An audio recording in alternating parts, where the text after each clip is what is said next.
Getting the second spot is pretty important for players because you get a bye in the first round. The only other team I think that might be able to beat us is probably C9. CLG got their win off Immortals. What a barn burner! Counter Logic Gaming defeats Immortals! It's going to be up to them to drop that extra game that we can't afford to lose. We kind of had to go 2-0 to prove to ourselves if we're better than the lower tier teams or if we're just lucky enough to be in the top. It's still a tough race for the last few spots going in. We're all fighting for the top 6. Impulse. With 4 games left to go, this is certainly a possibility. 당연히 일단 6등 안에 무조건 들어야 되고. We only really have Dignitas left that's fighting with us for playoff spot. Echo Fox making quick work of every team in front of them. So I think it'll be interesting.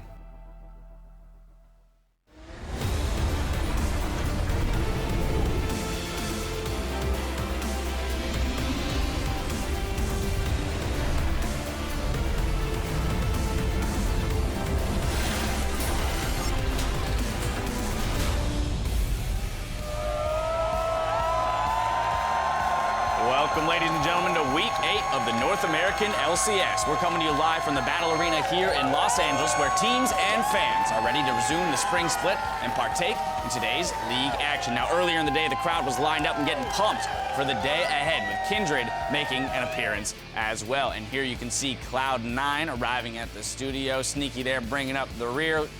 We'll see how he fares against Renegades. There you see Freeze and Crumbs getting prepped for their match today. Thank you for joining us. I'm James Dash Patterson, and joining me on the analyst desk this afternoon is Aiden Zyrene Moon and Sam Kobe Hartman Kensler. Gentlemen, how's it feel to be back? Great. IEM was really fun to watch, but I am definitely ready for some North American LCS. Yes, that we are. Well, before we jump into our discussion, let's see how the teams are stacked up. Immortals, well, they're in first place, go figure, with Counter Logic Gaming in sole possession of second. Then it's Cloud9 in third. TSM is in fourth, and just one win behind is Energy Esports and Liquid, who are tied for fifth. Team Impulse and Echo Fox are tied for seventh, while Dignitas and Renegades round out the ladder. But teams still have 4 games to determine their fates, so we'll see what's in store today. Renegades, they're going to face off against Cloud9 in Game 1, followed by Immortals versus Energy Esports. Then Counter Logic Gaming goes up against Liquid, with TSM squaring off against Team Impulse in Game 4. And finally, Echo Fox takes on Team Dignitas to close out the day. Now, last week, the LCS broadcast went on cooldown, as we mentioned, but League of Legends action continued abroad, with teams battling for international pride at the Intel Extreme Masters World Finals in Katowice, Poland. Now, we got a glimpse of how the global regions stack up, and by all appearances, North America is still behind the curve. Isn't that right? Fair? Yep. Yes. I mean, we kind of learned as the more things change, the more they stay the same. SKT, the Koreans, perform really well, sweep the entire tournament. China, very rocky, actually, with the hype of the top place teams coming in, not really performing very well. But, you know, once again, I said North America, a lot of work to do. Yeah, and like looking at the two teams that went, TSM and CLG, TSM, they did actually perform a little bit better than expectations had for them. They actually made it pretty far in the tournament and then got knocked out by, you know, eventual winners.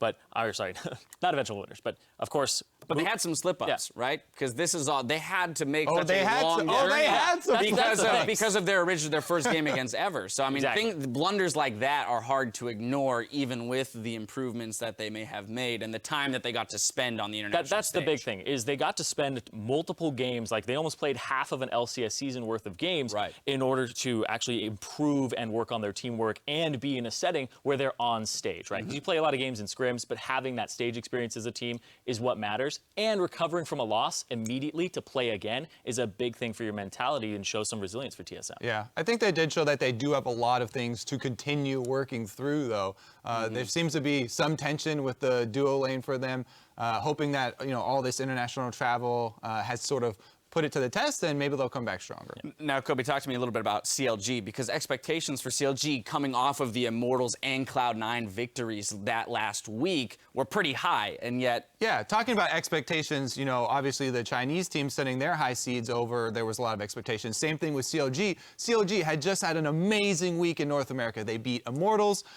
they beat... Cloud9. They beat the top teams. That's the hardest schedule you could possibly have in that weekend. Yeah, exactly. So there was also a lot of hype night for COG, but on the international stage, again, they stumbled as well. The good thing for COG, I think, is that this lineup for COG recovers a lot quicker than their old lineup used to be.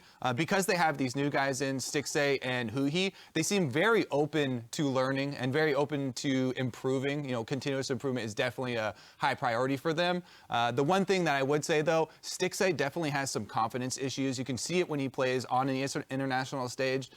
He talks about it a lot, how he performs much better in scrims, and that his laning phase is actually a strength of his in scrims, whereas it's a huge trough there for CLG as far as the international stage. Yeah, but he got some experience with that, so it's definitely a beneficial thing for them.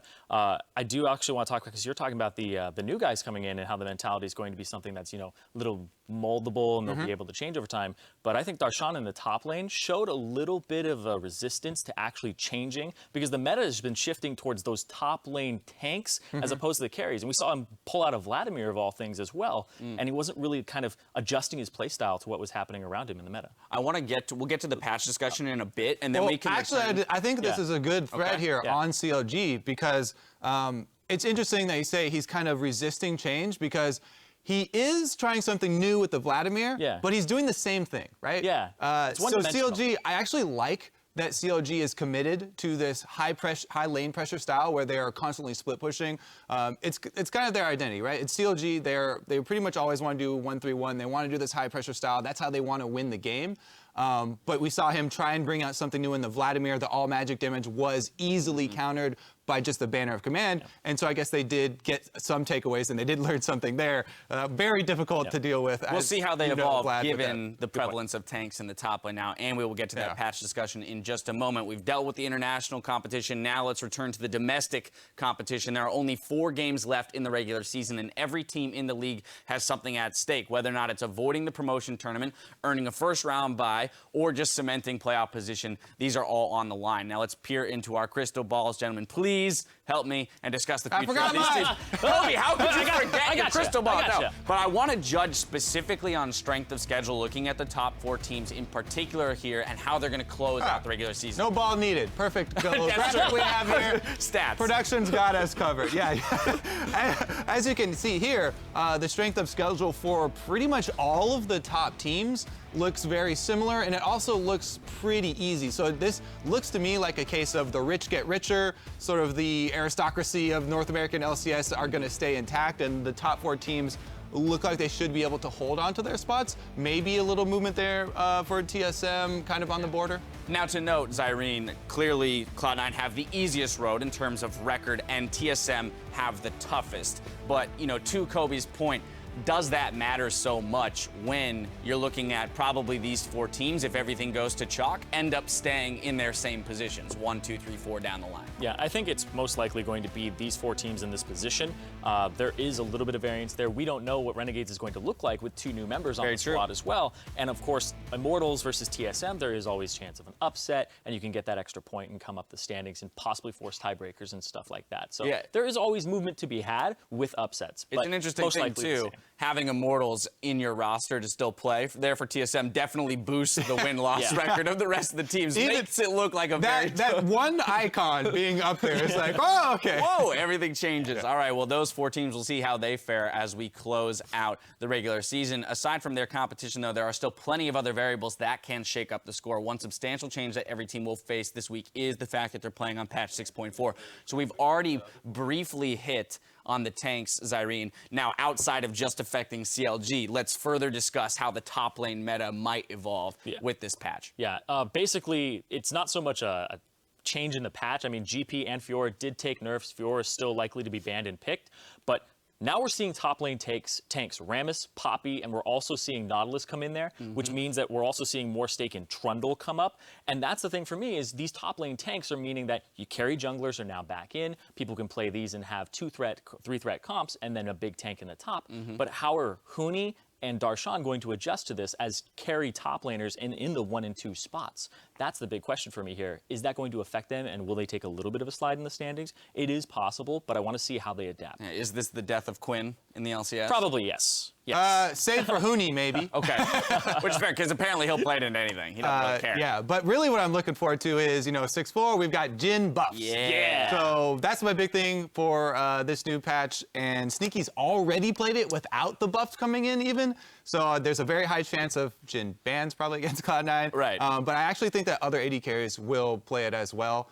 Double Lift, I know, was putting in some work on it. And I feel like no AD carries can ignore it anymore. We've already seen, Rock's Tigers in Korea playing it, and anything that the Tigers are playing should the rest of the world probably be practiced or at least tested. Yeah, and when you look at those Jin buffs, it's not just that movement speed, it's the fact that now some of his abilities count as single target. So Deathfire Touch feels pretty good. Exactly, so for the use of Deathfire Touch, it's the full damage, which is a buff that people weren't 100% seeing when they looked at the patch notes, but now people are putting the time on that champion, and of course, once you learn it, you're going to be more proficient at it, especially after it saw those buffs. I think that's where then the major question lies, and we don't have to answer it, is which of the AD carries in the NALCS have actually put the time into this champion to feel comfortable pulling him out and play him to his fullest potential. Because we've seen Sneaky put in, he's put in hundreds and hundreds of games. Same situation with Kalista. He was very clearly the best Kalista player when she was introduced to the meta. Have the other ADCs in the NALCS put in that kind of time to make him an effective choice? As of yet, who knows? But we will for sure see his power or his effect in the pick ban phase. I'm certain of it. You've heard our opinions. Now it's time to let us know yours by answering our social media question of the day. What champion picks will be the most contested on patch 6.4, and why is it Jin? No, just why. Send your responses to @LolEsports, and we'll read some of them later in the show. It's Remus. Yeah, exactly, right? Well, I know it's only been a week, but it still feels like a lifetime since we've had some NALCS action, so that's enough of us. We're going to send it over to the caster desk to get the game one underway.